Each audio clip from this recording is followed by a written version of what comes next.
ازيكم عاملين ايه؟ يا رب تكونوا بخير ان شاء الله.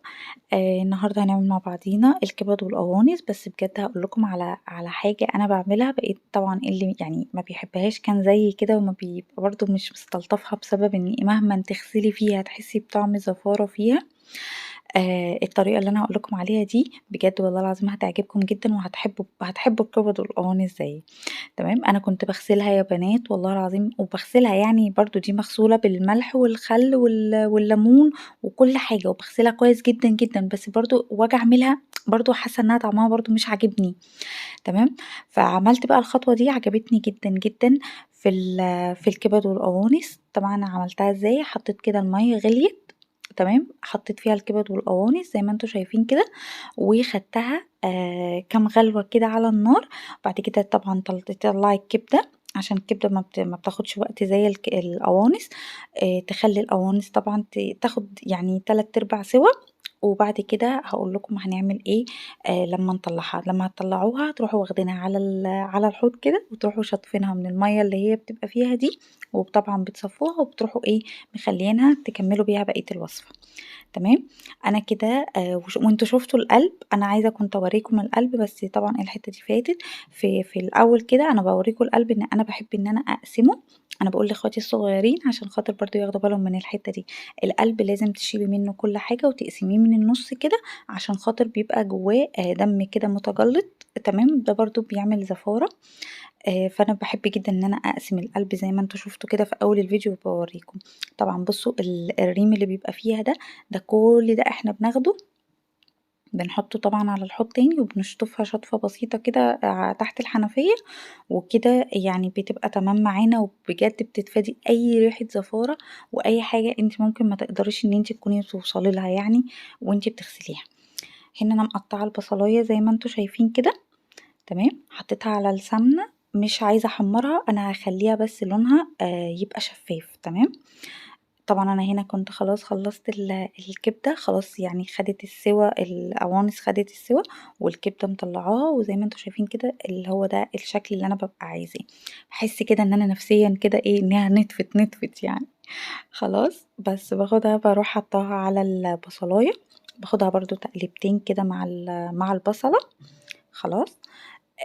مش هاحط ملح دلوقتي خالص برضو لغاية ما اتأكد ان هي خلاص يعني القوانص استوت معايا خالص. تمام، انا بعملها معاملة اللحمة كده، لان القوانص لما يعني اللحمة والحاجات دي لما بتحط لها ملح بيعجز شوية في السوا. تمام، فانا بخلي الملح في الاخر. ان انا حطيت شوية فلفل اسود، انا ما حطيتش النهارده توابل كتير يعني ما ضفتش توابل كتير. هو انا ضايفه الفلفل الاسود دلوقتي اهو معاكم. تمام، هحط الطماطم برضو كده، طماطمايه حلوه كده حطيناها برضو تخليها ايه شكلها بيبقى بيلمع كده وحمرا كده وبتبقى جميله قوي. وحطيت البابريكا. خلاص. برضو هاخدها تقلبتين، كل حاجه كده تحطيها تاخديها كده تقلبتين معاكي، عشان خاطر كل حاجه تبقى متطعمه كده من بعضيها. ادي الفلفل معانا، انا عامله فلفل احمر واخضر والاصفر ده زي ما انتوا شايفين، وحاطه نص قرن كده يعني سبايسي، تمام، اللي هو الحامي، عشان خاطر بس ايه طعمها شويه. طبعا هحط لها شويه ميه كده عشان ايه تكمل سواها كده، واغطيها. تمام، لازم بقى ايه تغطيها كده عشان كلها ايه تستوي مع بعض كده، وبقية القوانص تستوي. هنا انا هضيف لها بقى الملح زي ما انتوا شايفين كده، لما اتأكدت ان القوانص خلاص بقت تمام معايا. وانا بحب يا بنات احط شوية الفلفل الاسود كده في الايه، يعني انا حطيت في الاول خلاص، بس انا بحب احط حبة كده لما خلاص بكون هقفل على الاكل.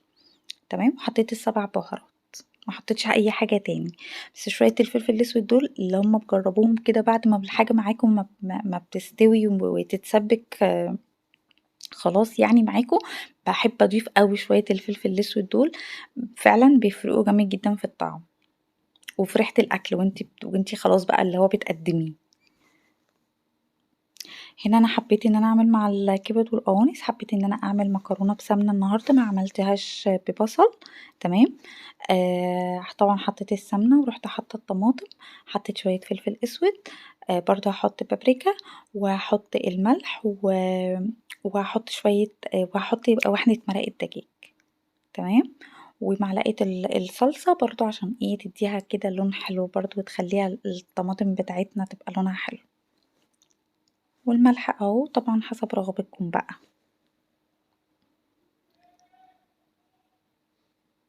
برضو هنسيبها لغاية ما تتسبك معانا. تمام. انا بحب احط المرقة للتسبيكة بتاعة الطماطم معايا، اللي مش حابب يحط ما يحطش، بس هي بتديها طعم حلو قوي.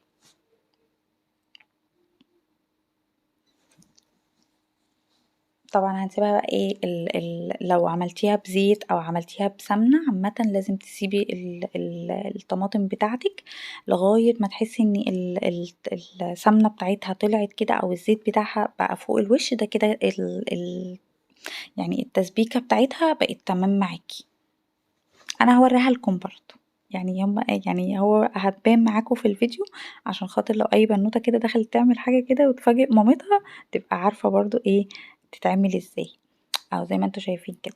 والتكايه اللي انا بقول لكم عليها اللي انا بحبها وبحب اضيفها، بحب بعد اي حاجه بقى خلاص استوت معايا واللي هو خلاص قربت ان انا اقدمها واغرفها يعني، بحب اوي احط شويه الفلفل الاسود دول. خلاص بتديها بقى يعني بتدي للاكل كده طعم وريحه حلوه جدا. انتوا عارفين طبعا الفلفل الاسود بيخلي طعم الاكل حلو وريحته حلوه. خلاص فانا بحب ان انا اضيفه كده، ما يبقاش طبعا بقى اتغلى واتحمر كتير، لا بيبقى ريحته لسه فريش كده في الاكل، بيبقى حلو جدا. طبعا وحطيت شويه بطاطس كده زي ما انتوا شايفين برضو حسب ايه يعني ما انتوا عايزين، بس انا طبعا حبيت ان انا هعمل لولادي برضو شويه بطاطس كده محمرين، برضو مع الاكل عشان خاطر ايه ياكلوا كده ويشبعوا.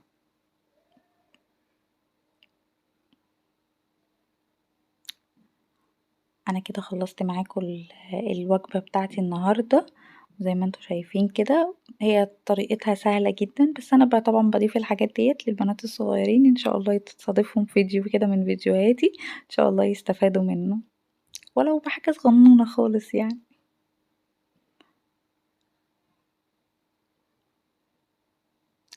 بس وادي الكبدة.